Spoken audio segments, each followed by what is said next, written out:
అందరికీ నమస్తే. నేను మీ Keerthana, Janasena party state official spokesperson. ఈరోజు మనందరికీ సుపరిచితులైన త్రిబుల్ గారు రఘురామకృష్ణరాజు.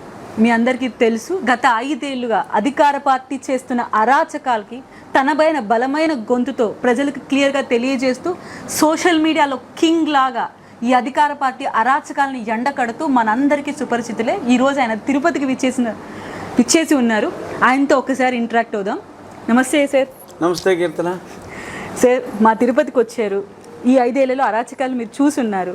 సో మీకేమనిపిస్తుంది ఎన్డీఏ అలయన్స్? ఈ 5 ఏళ్లలో అరాచకాన్ని చూడటం వేరు, ఫిజికల్గా ఫేస్ చేయటం వేరు. ఫిజికల్గా కూడా ఫేస్ చేసిన ఒకరిద్దరిలో నేను ఒకరిని. సో అంచేత ఇంత దరిద్రపు ప్రభుత్వం చరిత్రలో లేదు, రాబోయే రోజుల్లో ఉండదు.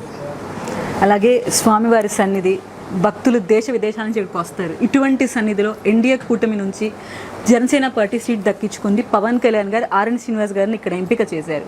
సో మీకేమనిపిస్తుంది? ఆర్ఎన్ శ్రీనివాసులు గారు ఆయన ఎన్నో సోషల్ కార్యక్రమాలు గతంలో చేయటం కూడా నేను పేపర్లో కూడా చదువున్నా, ప్రత్యక్షంగా కూడా నేను వారిని కలిశాను. జేఎంసీ కన్స్ట్రక్షన్స్ జలదాతగా ఆయనకి చక్కటి పేరు ప్రఖ్యాతులు ఉన్నాయి. చిత్తూరు జిల్లావాసి అయినప్పటికీ, అంటే ఇప్పుడు జిల్లాలు విడిపోయినాయి, అంతకుముందు ఒకటే జిల్లా. అప్పుడు కూడా ఆయన తిరుపతిలో స్వగృహం తిరుపతిలో ఎప్పటి నుంచో ఉన్న వ్యక్తి. ఇక్కడ ప్రజలందరితో కూడా ఎంతో సత్సంబంధాలు ఉన్న వ్యక్తి, మంచి హృదయం ఉన్న నేత. ఎంతో సామాజికంగా బలిజ కులస్తులకి రాయలసీమలో 13 పైగా శాతం ఉన్న బలిజ కులానికి సంబంధించిన వ్యక్తి. ఆయన్ని జనసేన పార్టీ సెలెక్ట్ చేయటం అనేది చాలా అద్భుతమైన నిర్ణయం.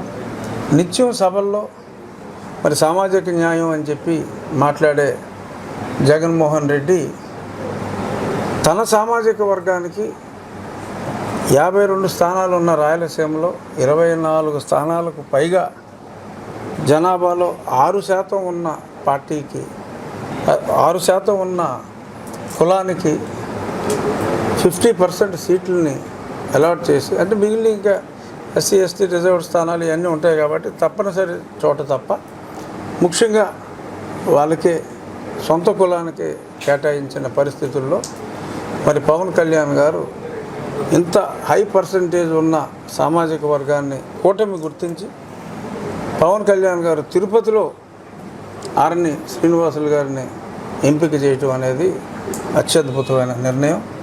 రేపు కూటమి ప్రభుత్వం ఖచ్చితంగా అత్యధిక మెజారిటీతో ఏర్పడుతుంది.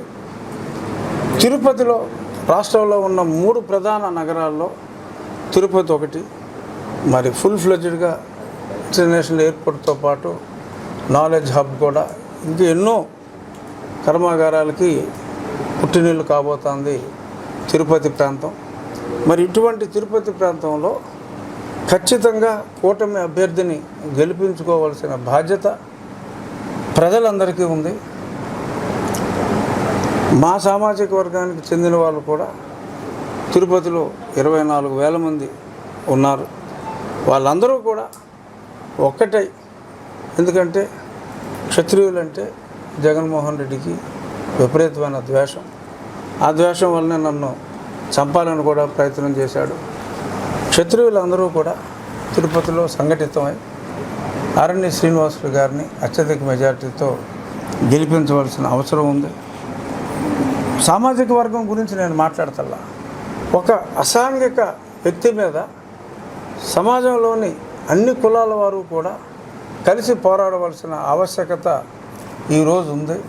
తిరుపతిలో ఆచితూచి ఈ సమన్యాయం చేయాలి, సామాజిక న్యాయం చేయాలి అనే దృక్పథంతో పవన్ కళ్యాణ్ గారు సెలెక్ట్ చేసిన ఆర్ఎన్ శ్రీనివాసులు గారిని తిరుపతి వాసులు, నిత్యం స్వామి సన్నిధిలో ఉండే తిరుపతి వాసులు అత్యధిక మెజారిటీతో గెలిపించుకొని 3 ముఖ్య పట్టణాల్లో ఒకటైన తిరుపతికి రానున్న రోజుల్లో విశిష్ట స్థానం రావాలి అంటే ఇక్కడ పవన్ కళ్యాణ్ గారి అభ్యర్థి, కూటమి అభ్యర్థి ఆర్ఎన్ శ్రీనివాసులు గారిని గెలిపించు